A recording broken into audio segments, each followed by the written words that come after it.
Oi gente, tudo bem? Eu sou o Paulo Henrique da Memes in the Attic e no vídeo de hoje a gente vai começar uma série. Essa série sobre as turnês do Aerosmith no Brasil. A gente vai fazer de cada turnê, então serão sete vídeos, não vai sair de vez, vamos fazer aos poucos, até porque a gente ainda está fazendo a pesquisa. Tem muita coisa que se perdeu pelo tempo por aí, que a gente divide informação e a gente às vezes esquece, ou nem sabia, como em alguns casos.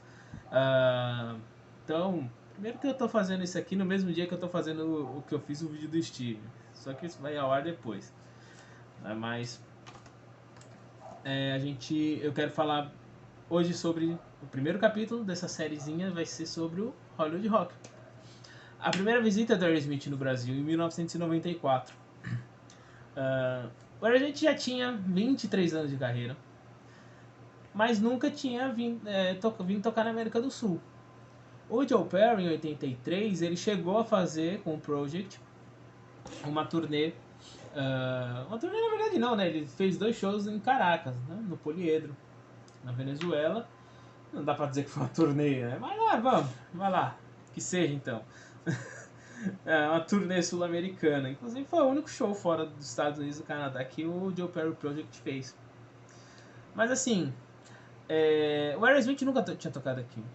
O Aerosmith, inclusive, é uma banda que dificilmente saía dos Estados Unidos. No começo, o Joe fala que ele queria, né, nos anos 70, ele percebeu que havia um mercado internacional, podia haver um mercado internacional para o Aerosmith, mas os empresários sempre cortavam e falavam que não era aquilo ali, que tinha que focar mesmo nos Estados Unidos e tal. Só que assim, o Aerosmith, não sei, é complicado a gente falar, porque parece ser uma banda muito americana, sabe?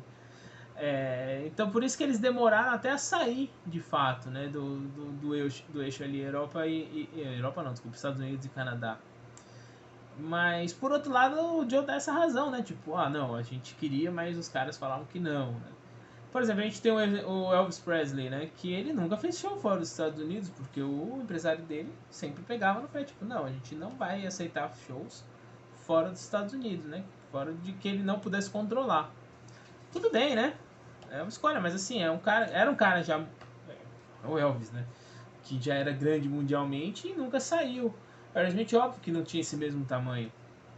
Mas podia ter feito turnês pra fora com mais frequência. Por exemplo, em 77, eles assim, em picos de sucesso, eles fizeram um turnê fora dos Estados Unidos. Então, por exemplo, o Rocks, em 76, houve uma turnê pela Europa.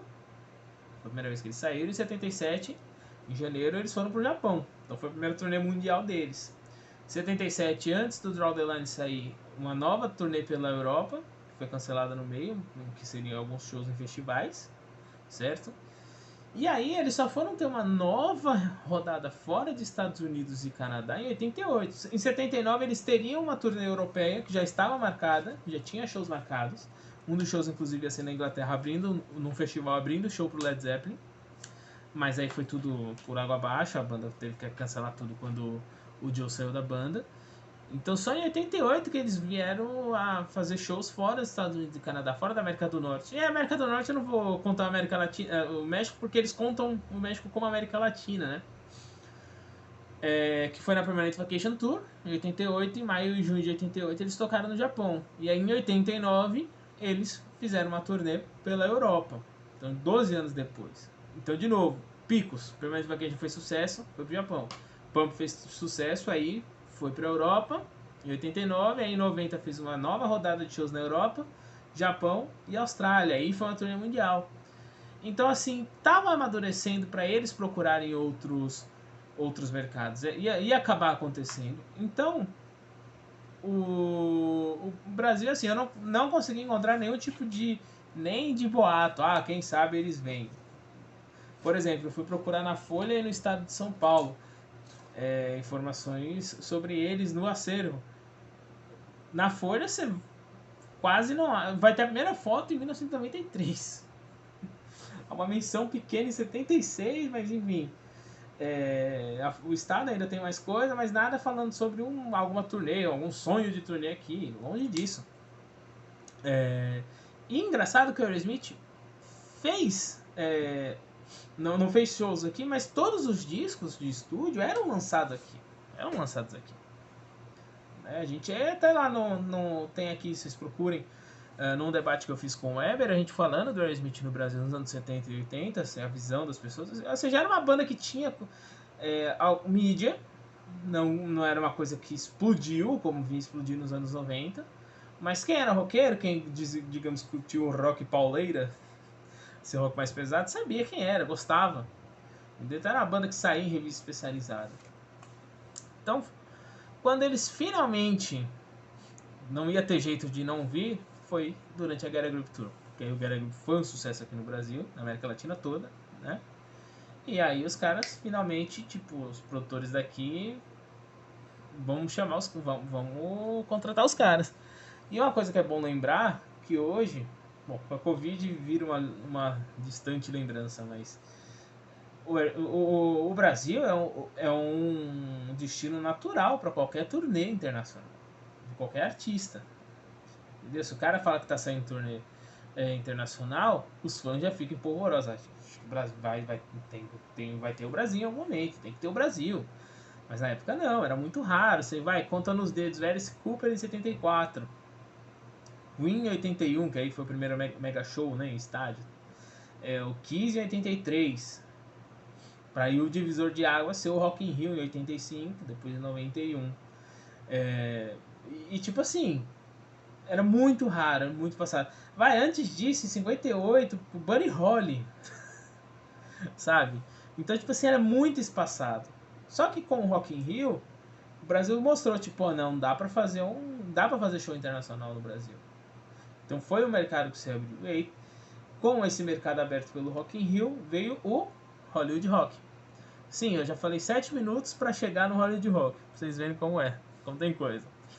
Então, o Hollywood Rock era o quê? Era um festival organizado pela Souza Cruz, uma tabacaria, para divulgar o cigarro Hollywood. Eu não sei se ele existe ainda. A lembrança que eu tenho dele é da caixa, quando eu era criança. Ninguém em casa fumava, mas eu tenho lembrança disso, porque patrocinava o piloto Maurício Gugelmin na Fórmula Indy. Então eu lembro do carro da Paco West, que era todo pintado como se fosse um maço de cigarro da Hollywood. Isso nem de ideia de quem era o Smith, e muito menos que os caras tinham patrocinado a primeira vinda, né? O Hollywood Rock, o primeiro festival, tinha sido em 75, né, no estádio do Botafogo, no Rio de Janeiro, em General Severiano. Então, tipo assim, só foi com banda nacional, mas também um puta do line-up que se diga. Raul Seixas, Erasmo Carlos, Rita Lee Tutti Frutti, O Peso, Os Mutantes, Celi Campelo. Então foi um puta festival que também era raro, mesmo de bandas internacionais, era raro acontecer, de vez em quando tinha um ok ali, mas temos aqui um line-up de respeito, né? E só em 88 é que começou o festival como ele acabou sendo mais conhecido. O de 75 meio que tratam como uma edição não oficial.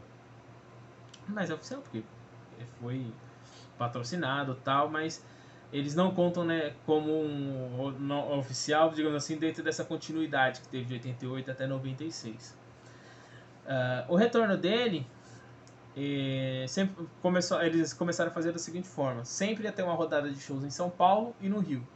Então o festival tinha 3 noites. As 3 noites começavam em São Paulo, normalmente no Morumbi, só 90 e acho que 95 foi no Pacaembu. E na semana seguinte, no final de semana seguinte, Rio de Janeiro, na Praça da Apoteose. E assim, muita gente grande internacional veio. Aí, como eu digo, que vem no vácuo do Rock in Rio, porque o Rock in Rio foi 85, depois 91. Mas entre 88 e 96 foi contínuo bandas grandes internacionais virem ao Brasil no começo do ano, como era tradicional. Então a gente teve Bob Dylan, os Stones em 95. Estão falando do festival como um todo, não só o Smith. Skid Row, Extreme, o Bon Jovi, o Robert Plant, que veio em 94, depois ele veio no Plant mais Page lá em 96. E o show mais icônico, talvez, desse festival, né, da história do festival, seja o do Nirvana, né? que era a grande banda do momento, em 93, e os caras vieram tocar aqui dentro deste festival. Então, pois bem, como o festival de 93 tinha sido muito dentro do que era como a Folha de São Paulo chamou na época, novidadeiro, né? Tipo assim, era um festival que estava antenado nas novidades. O de 94 eles começaram a olhar mais para o classic rock, em alguns casos, né? E foi uma crítica que a imprensa fez.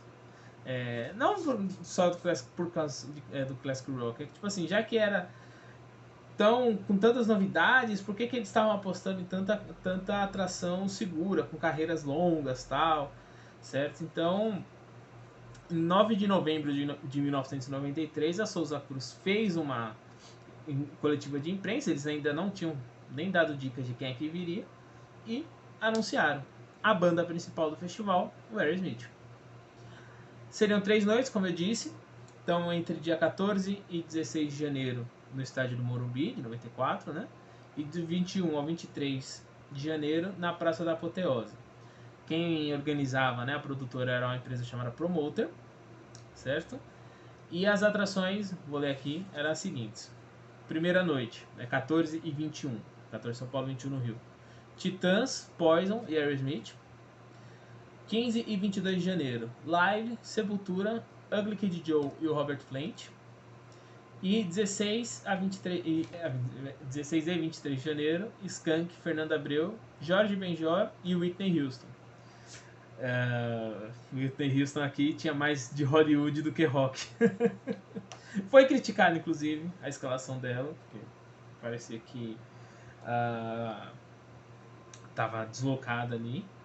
E veja que assim, tinha atração internacional, mas também tinha atrações nacionais, então era com misturas, né? Tipo, como o Rock in Rio, embora as pessoas não ainda hoje tenham essa coisa, não pode ter nada além de rock no Rock in Rio. O Rock in Rio sempre foi um festival misturadíssimo.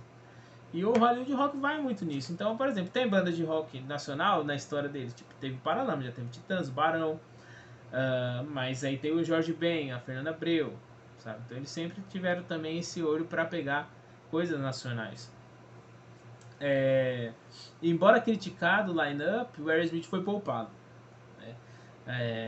A Folha de São Paulo, no dia que eles noticiaram, né, a coletiva de imprensa, no Folha Ilustrado, no dia 11 de novembro de 93, eles falaram que era a melhor atração internacional de longe, que se mantém em atividade de forma digna. Né? Não foi anunciado o custo do festival, cachê, essas coisas, nada foi dito. O diretor de marketing da Souza Cruz disse que custou mais do que a Madonna e o Michael Jackson juntos, porque eles tinham acabado de vir ao Brasil em 93. Eu acho que o Michael ainda era na semana seguinte, se eu não estou enganado, o show deles, mas em 93 teve esses 2 shows gigantes, certo? Então, a partir do anúncio, né, começou aí a espera para a venda de ingresso.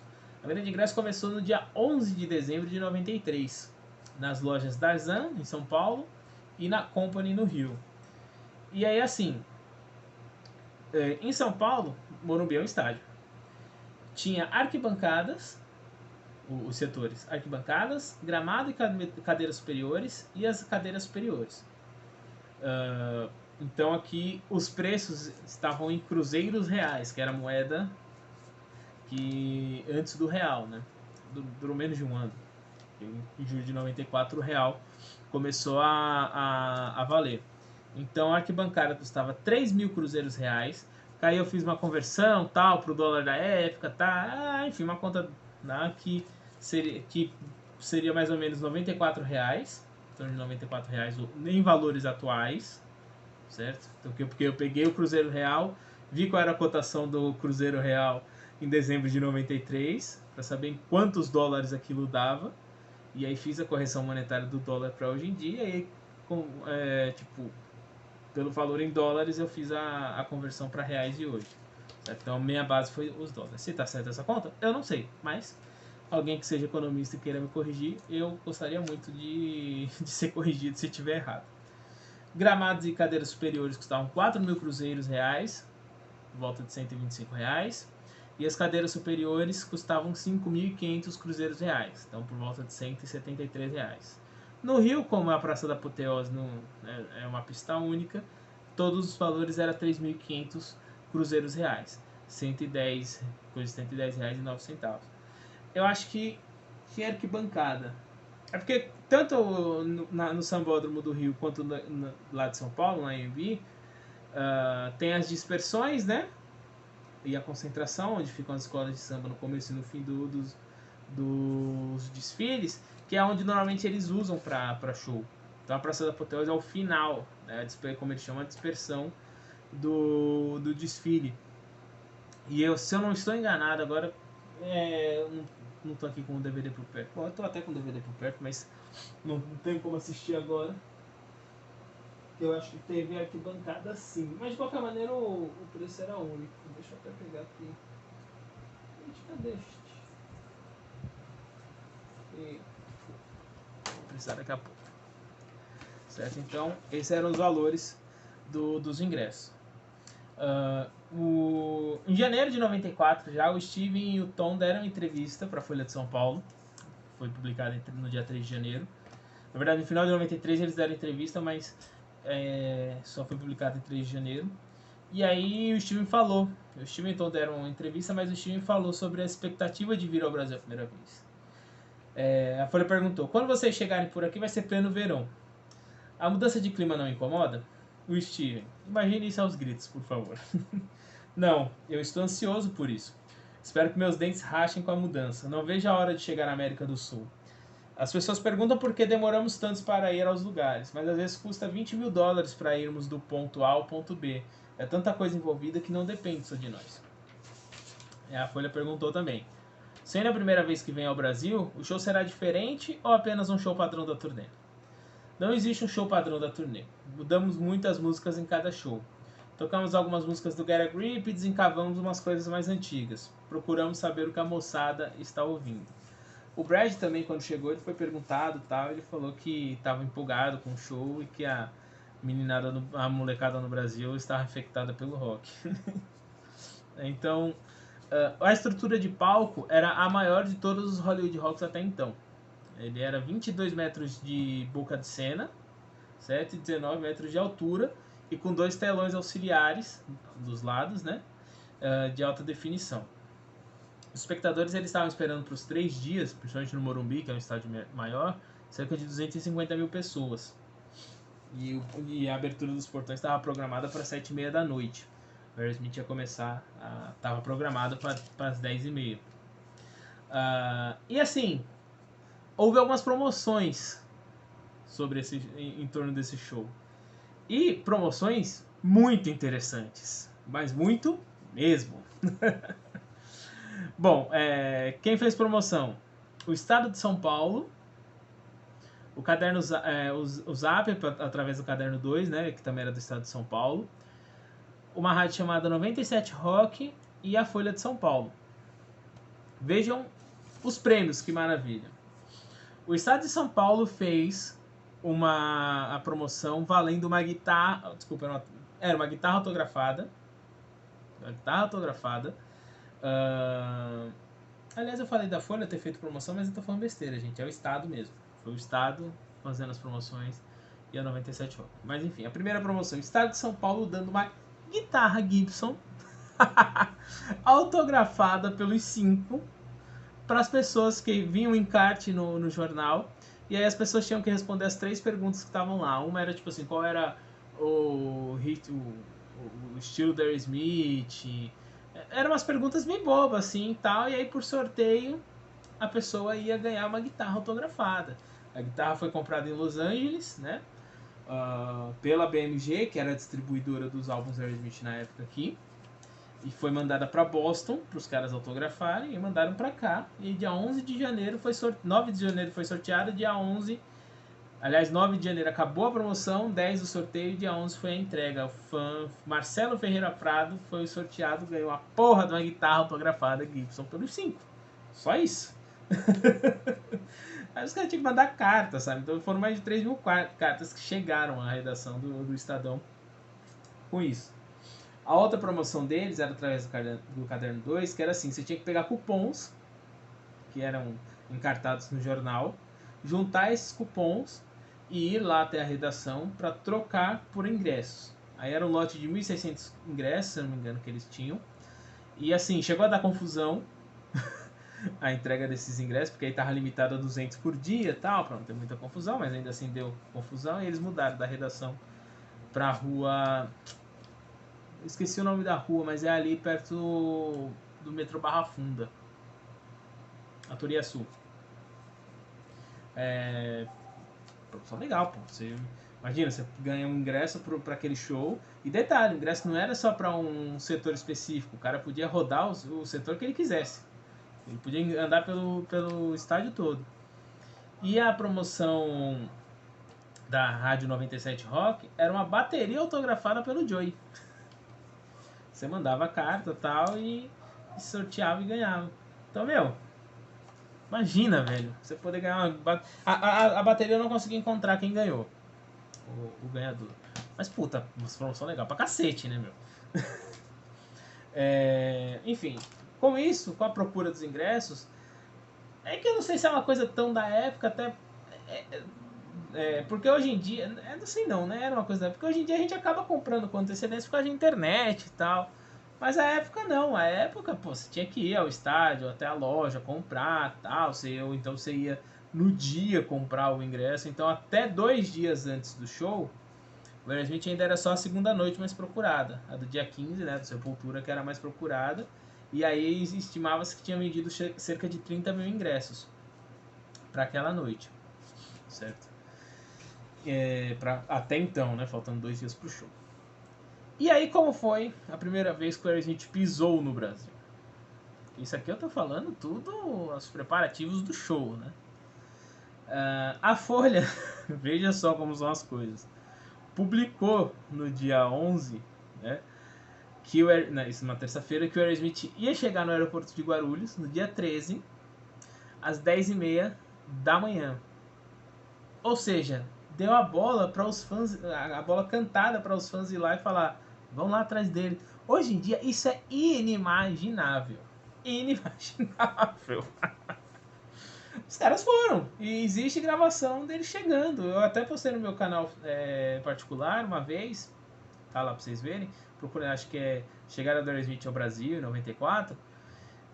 Um vídeo disso. Um vídeo amador que um colecionador gravou. Era um cara que sempre gravava todos os shows que vinham pra cá. E falar em gravação, a gente já chega nisso, que é um ponto polêmico.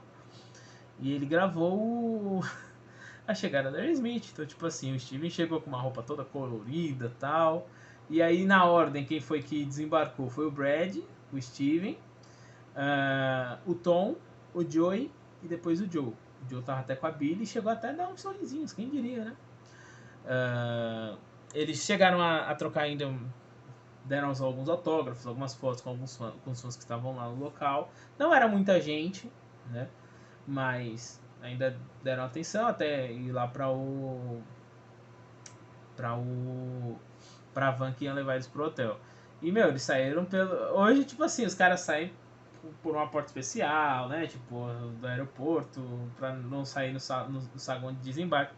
Não, saíram no saguão de desembarque como qualquer outro, cara. Hoje em dia é inimaginável. Então eles deram umas entrevistas rápidas pra MTV e pra Globo lá e foram pro hotel. O hotel que eles ficaram foi o Maxud Plaza. Ele é que ali eles falam que é Bela Vista, mas assim, eu acho que é descendo a Bela Sintra, se eu não estou enganado. Sei que é na região da Paulista. E é assim, uma esquina só de diferença pra Paulista. Então eles ficaram nessa região da Paulista mesmo. Então eles já chegaram no dia 13, no dia de manhã, né? Então o voo estava previsto para 10h30 e chegaram às 11h09. Certo? Teve todo esse assédio dos fãs e tal, foram pro hotel. No dia 14, já o dia do show, eles deram uma entrevista coletiva no Maxud Plaza, certo? E aqui uma coisa interessante que eu consegui encontrar: a lista de exigências da banda. E uma coisa que a época tinha, né? Que, tipo, nossa, qual a exigência do cara? E a organização dos festivais anunciava, mostrava, né? Falava qual era, né? Então eles pediram o camarim exclusivo pro Steven, e aí tinha um camarim exclusivo para outro pra banda, certo? E aí no camarim da banda eles pediram 12 garrafas de água Perrier, 3 latas de Coca Diet, 3 latas de Coca Diet descafeinada, 3 latas de Coca-Cola, 6 garrafas de água mineral Evian e 6 garrafas de refrigerante Sundance Sour Cherry. Nunca tinha ouvido falar desse refrigerante. Do camarim do Steven, 3 garrafas de chá gelado dietético, 2 garrafas de água Perrier, 3 latas de Coca-Cola, 1 garrafa de refrigerante Sundance Sour Cherry, uma garrafa grande de água Evian a temperatura ambiente e outra garrafa dessa Evian gelada. O cardápio no cardápio do almoço que devia ter hot dog, hambúrguer, salada de carne, queijo, alface e tomate, picles, molhos diversos, 2 porções de pão preto, integral e francês, batatas fritas, tortilhas, salada, atum e ovos.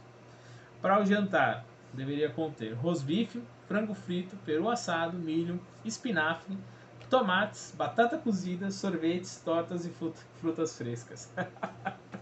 É muito bom ver isso, né, velho? Imagina os negócios engraçados até.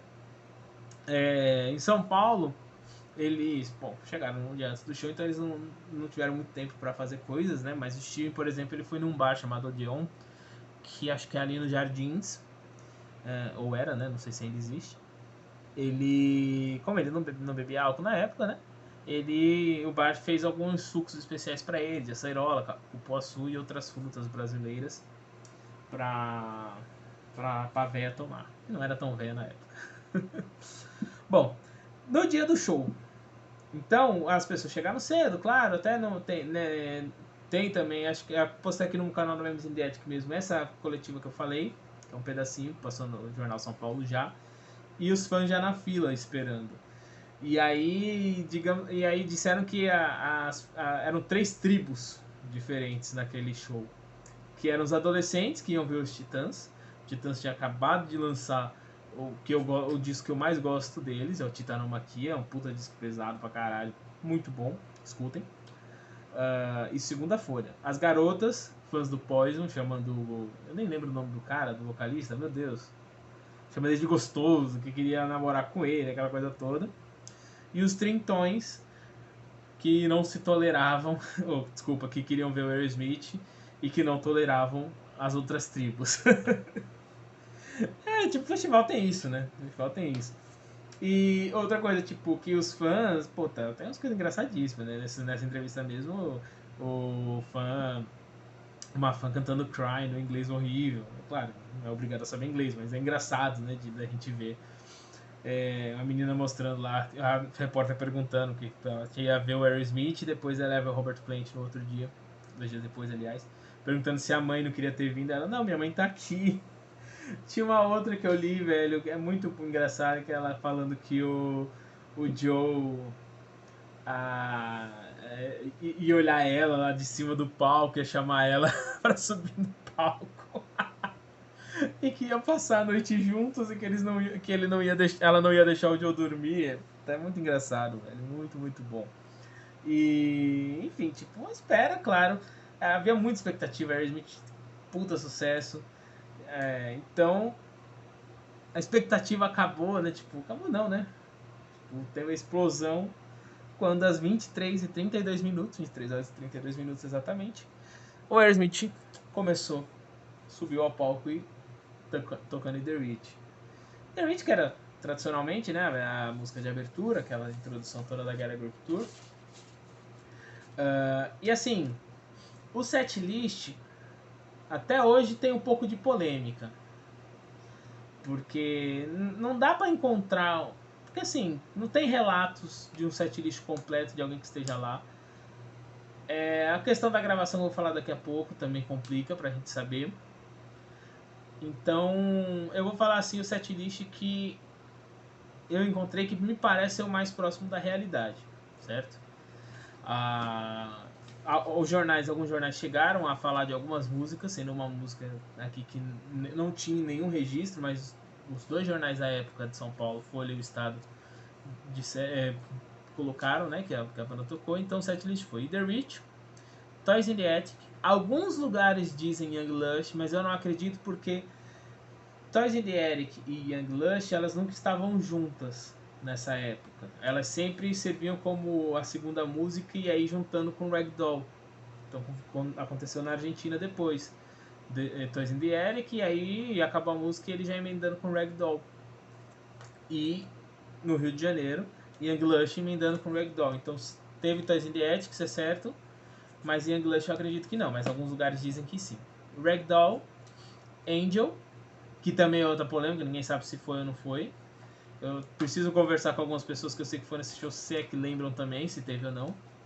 Fever, Monkey on My Back, Amazing, The Other Side, Crime, Boogeyman, Shut Up and Dance, Manish Boy, que é essa música em nenhum setlist que eu achei por aí, nenhum site de aerosmithsetlist.com, o antigo Live 14, nem setlist FM, embora também o setlist FM é meio complicado, mas nenhum lugar tinha falado dessa música. Sempre colocavam como a única música que o Joe cantava era o Walk On Down, que foi a música seguinte.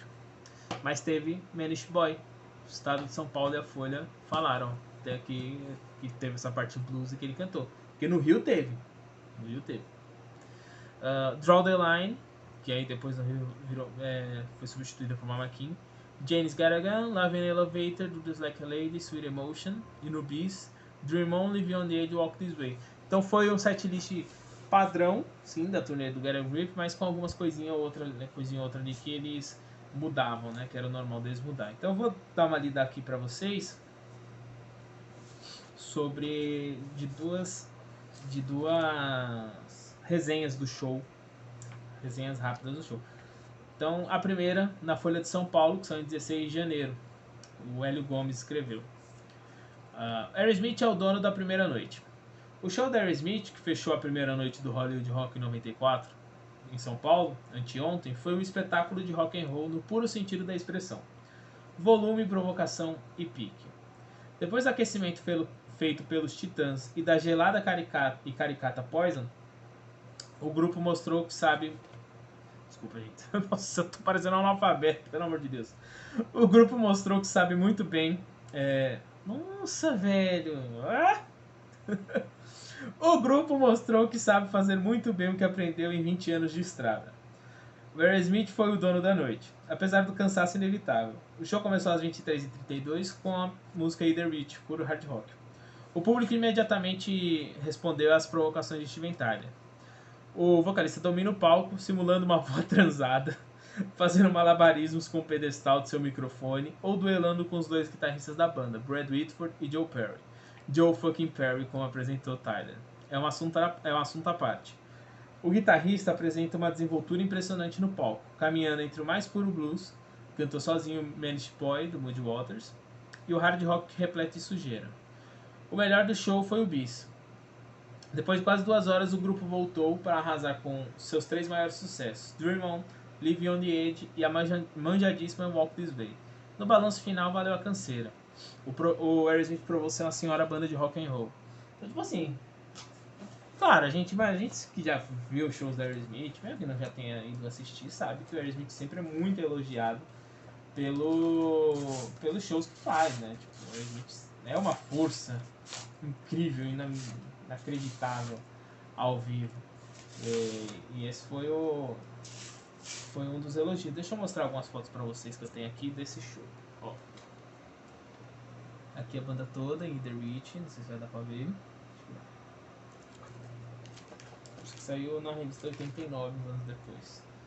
Essa foto é muito legal, o Steven e o Joe. E é difícil achar fotos desse show em alta qualidade na internet até hoje. Tá vendo? Uma foto pequenininha dele aqui, ó. O Steven. Eu tenho outra aqui que foi até capa de revista em 96. Essa foto aqui, ó. Deixa eu dar uma olhada nessa revista rapidinho, que eu não tenho certeza se ela tem mais fotos dessa época, né? Dessa época não, né? Desse show. Tem. Aqui, ó. É da época do Nine Lives essa revista, ó. Essa foto aqui é também do início do show, onde eles ficavam no como é que é o nome? Não palco, né? Tipo, era ali na parte onde fica a bateria elevado, né? E ó, essa fotinha do Steven aqui também. Então, eu preciso sair a chegar algumas fotos. É que esse show, na verdade, ficou quase esquecido, né? Pra muita gente na história da banda. Era meio que quase como se fosse uma lenda urbana esse show. Tipo, as pessoas sabiam o que aconteceu, mas assim, não conhecia ninguém que foi, né? E até hoje, mais ou menos, é isso. Pô, alguém que foi. Caralho, você foi naquele show e é engraçado, o show quase 60 mil pessoas, né? Ser raro encontrar, né? Esse show. Especificamente dele, porque o Rio eu não vou falar tanto, porque eu. Vou falar, né? Mas assim, de registro, porque ele tem DVD até, né? Não oficial, mas foi transmitido. No estado de São Paulo, a resenha foi: o Aerosmith tocou o mais legítimo rock and roll por Enoyer Paiano. Enoyer Paiano, é isso. Foi em 17 de janeiro que eles publicaram isso. Viver intensamente e morrer jovem já era.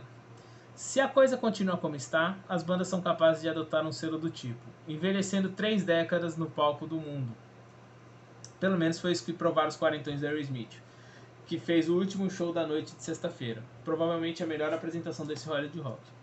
Steve Tyler, erro de grafia deles, abusou das micagens características do hard rock dos anos 70.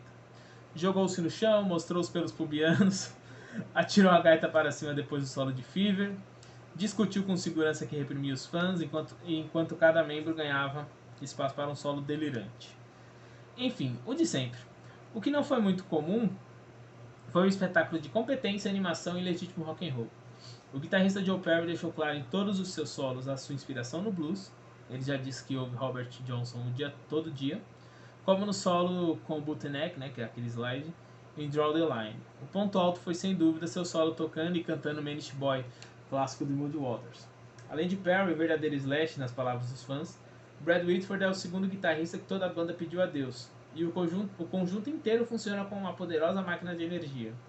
Curioso, catalogado como banda de segunda categoria nos anos 70, o Aerosmith nunca foi tão bom quanto hoje. Depois da abertura com The Reach às 10h30, aqui eles colocam 10h30, mas o show estava marcado para 11h30, então não tem como eles do nada antecipar uma hora, né?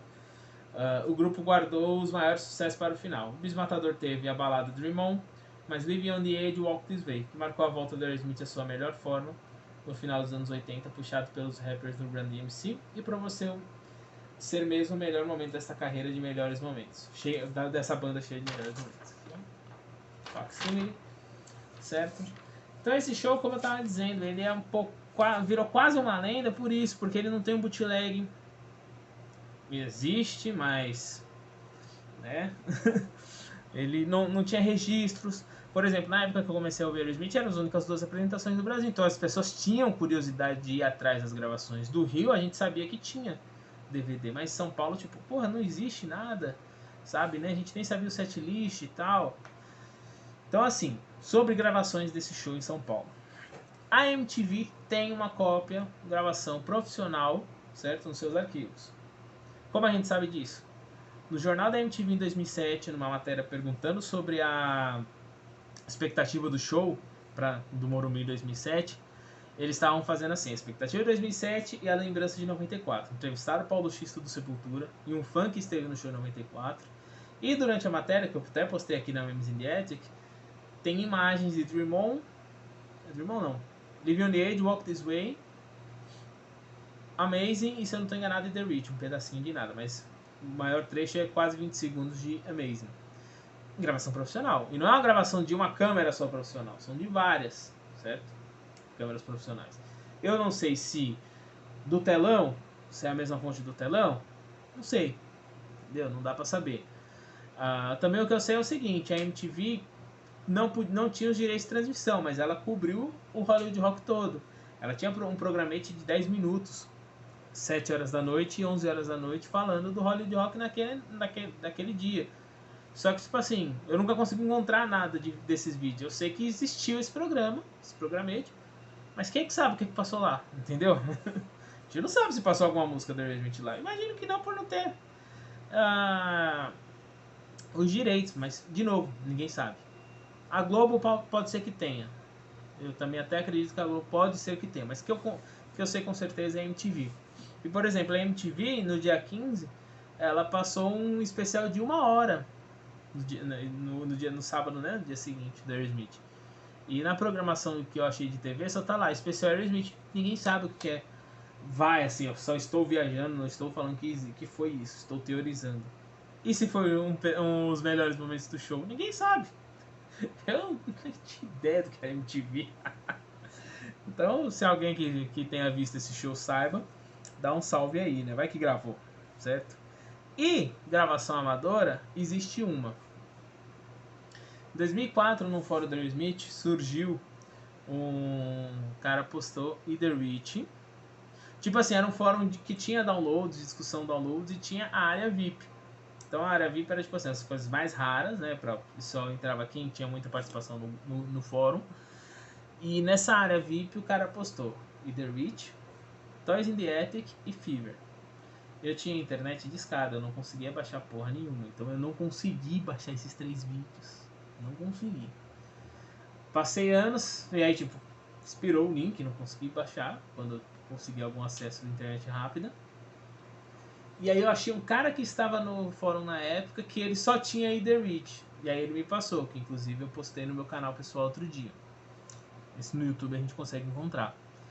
Só que Toys e Fever ele não achou. Então eu sabia o cara quem tinha postado na época, e aí consegui o contato do cara já no Facebook depois de 10 anos. E ó, perguntei, pô, você isso e aquilo e tal. Ele me falou, olha, eu não tenho mais a cópia desse show. Mas eu vou ver com um cara que trocou comigo, era um fã japonês, se ele tem. E ele me explicou que não era a gravação completa esse show. Nessa como diz, fonte amadora. Era as 5 primeiras músicas, se ele não estava enganado, e aí ele acha que era Angel, ele não tem certeza. E aí o segurança viu que a pessoa estava gravando, é uma gravação meio de longe, assim, de lado, provavelmente da arquibancada. A pessoa estava gravando, o segurança viu e mandou parar. E aí acabaria essa gravação. Aí ele entrou em contato com o fã japonês lá que ele tinha trocado. Quem foi que ele falou? Olha, eu tinha de fato ainda. Só que eu perdi todos os meus DVDs que tinham bootlegs da Aerosmith quando houve aquele terremoto em 2011. E um dos shows perdidos é esse. Então, alguém deve ter isso em algum lugar do mundo. Se tiver, meu, me passa, pelo amor de Deus, eu compro. Não é brincadeira, eu quero muito. Pra mim é o santo graal dos bootlegs esse show. Pode ser que eu veja esse show um dia e fale, não foi grande coisa, mas eu quero ter. É o único que não, tirando The Rich, que não tem o registro completo dos shows no Brasil. Os outros tem shows que não teve de fato, mas ainda deu um jeito, porque já na época do YouTube, pelo menos todas as músicas tinha. A gente fez lá um gato, mas esse show pra mim é o santo graal, especificamente do Aerosmith em relação às gravações, né? Mesmo que seja um MP3, pode ser se tiver em vídeo aí, um MP4, ou então se a gente tiver que invadir o prédio da MTV. Eu sei que a MTV tá digitalizando a fitoteca, mas digitalizar não quer dizer que a gente vai ter acesso, né? Enfim, acabou o show.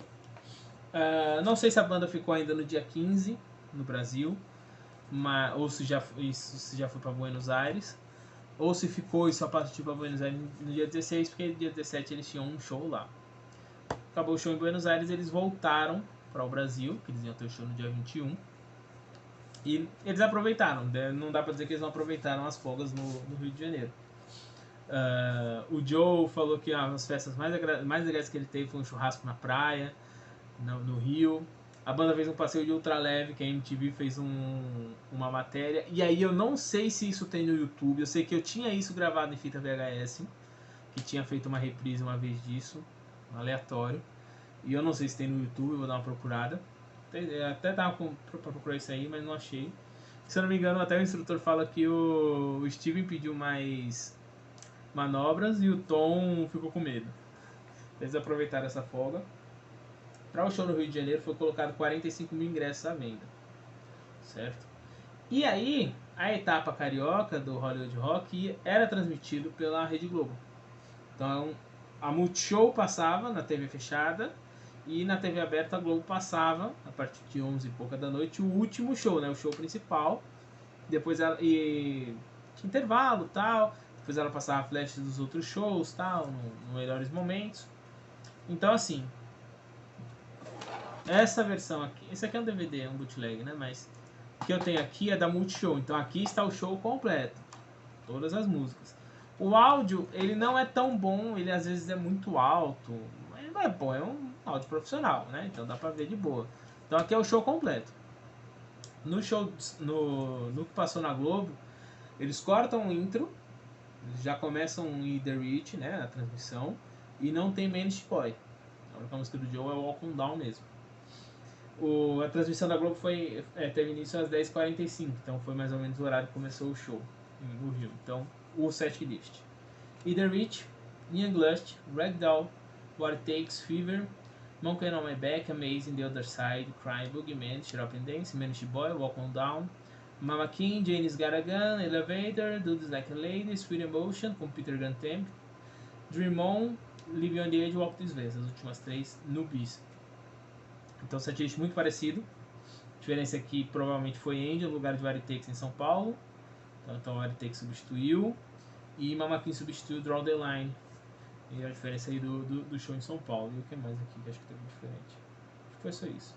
Em Janis Gargano, dois fãs invadem o palco e abraçam o Steven e tipo, cantam lá. É muito engraçado, véio. O Steven pede pra cantar, mas eles estão lá todo tipo, fazendo festa, mas e acabam não cantando.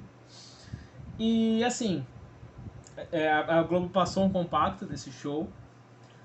Se eu não estou enganado, no domingo dia 23, pelo menos foi o que eu encontrei por aí, informação, mas teve um compacto. E, meu, além disso tudo, no Brasil em 94, o Steven e o Joe, eles deram uma entrevista para Bruna Lombardi. Tipo, o Steven ficou bem empolgado com a beleza dela. Puta, até hoje é uma mulher lindíssima, né?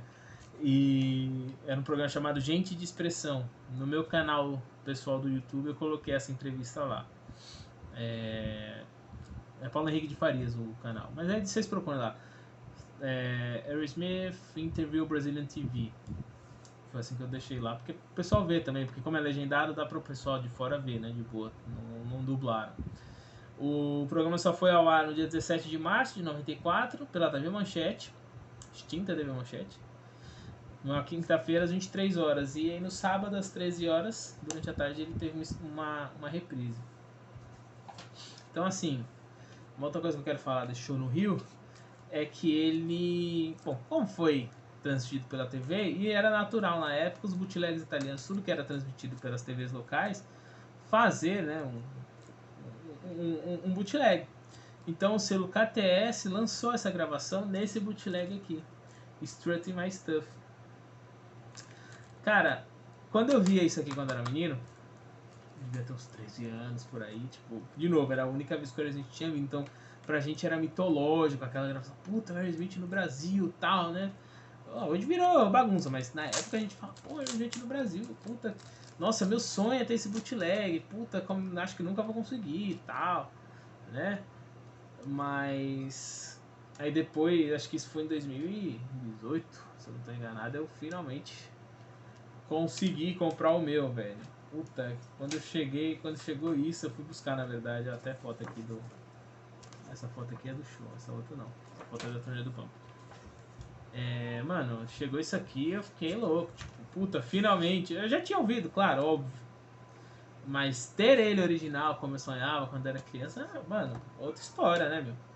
Tipo, finalmente consegui pegar o bootleg sonhado, né? O show no Rio de Janeiro, que pra época era mitológico. A única vez que a gente veio ao Brasil, né? Tipo, é a única vez, ainda passou na TV, caralho, né? Pra gente era assim, tipo, era um negócio de outro mundo. Né? Hoje não, hoje a gente acostumou, a gente tem turnê da Aerosmith e a gente já pensa, vamos vir, né? Não que a gente acostumou no sentido de, deixar lá, não, mas tem outro peso, né? Depois desse show no Rio, o Aerosmith seguiu em turnê pela América do Sul até o fim de janeiro. América Latina, né? Porque eles incluíram o México também.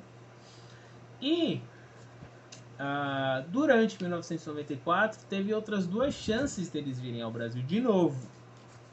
A produtora chamada Warner Brothers, elas tinham começado naquele ano, eles trouxeram Monsters of Rock pro Pacaembu em agosto. E eles falaram que chegaram a tentar o Aerosmith, mas não conseguiram porque o Aerosmith tinha acabado de tocar no Brasil. Porque eles falaram que chegaram a tentar um line-up parecido com o Monsters original, né, no Castle Donington, na Inglaterra. Mas não conseguiram. Mas havia possibilidade, certo? De outro show no final do ano. Eles chegaram a negociar com o Aerosmith para dezembro de 94, um show que teria a abertura do Stone Temple Pilots, que poderia até virar um festival, certo? Só porque a negociação miou. Só que em novembro de 94 eles voltaram para a América do Sul. Então faz sentido que eles tenham conversado, porque eles iriam voltar como voltaram para a América do Sul no final do ano. Voltaram, fizeram show na Argentina, fizeram show no Chile, Costa Rica, eles voltaram para a América Latina. Então, tipo assim, os caras negociaram, realmente negociaram. Podia não ser para dezembro, como falaram, mas antecipasse para novembro para estar junto. Ninguém sabe, né? Infelizmente não teve. O Steven chegou a ser perguntado sobre isso. Eu tenho essa matéria aqui, deixa eu pegar aqui para vocês. Eu ler direitinho o que ele falou. Então o Steven chegou a ser perguntado em 95. Assim, aqui na verdade saiu em janeiro de 95. Na revista Bis, né? Mas a entrevista foi em novembro de 94. Por que vocês não vieram ao Brasil desta vez? O Steven respondeu: nós fizemos 2 shows gigantes do Brasil no começo do ano para o Hollywood Rock. Daquela vez fizemos apenas um show na Argentina. Acho que nós precisamos variar um pouco, sabe? Mas vamos voltar. Não sei bem quando, mas voltaremos. E, bom, demorou, né? Demorou 13 anos para voltar. Mas a história completa dos shows de 94 no Hollywood Rock é essa. Eles demoraram 13 anos? Demoraram, mas teve aí algumas bolas na trave para eles voltarem. E eu vou fazer um vídeo desse. Mas eu vou fazer um vídeo sobre isso depois que eu terminar a série, talvez. Ou talvez eu não espere, enfim. Não sei, mas vai ter um vídeo sobre essas quase vindas. E sobretudo sobre 1994 ou 95, até 2006. Que foram os shows, as épocas que teve muito boato, mas muito mesmo, sobre eles virem tocar aqui no Brasil. Mas pra história fica o que aconteceu, né? Não tem em si. A história do show de 94 é essa. Eu espero que vocês tenham tido paciência pra ver até agora, porque deu trabalho de fazer. Assim, trabalho dá, mas porra, mesmo que eu não estivesse fazendo pra vídeo, eu ia pesquisar pra mim. É que eu tô passando pra frente o conhecimento agora, né? Então, muito obrigado pela paciência. Curtam, compartilham, se inscrevam, se cuidem e um abraço. Tchau, tchau.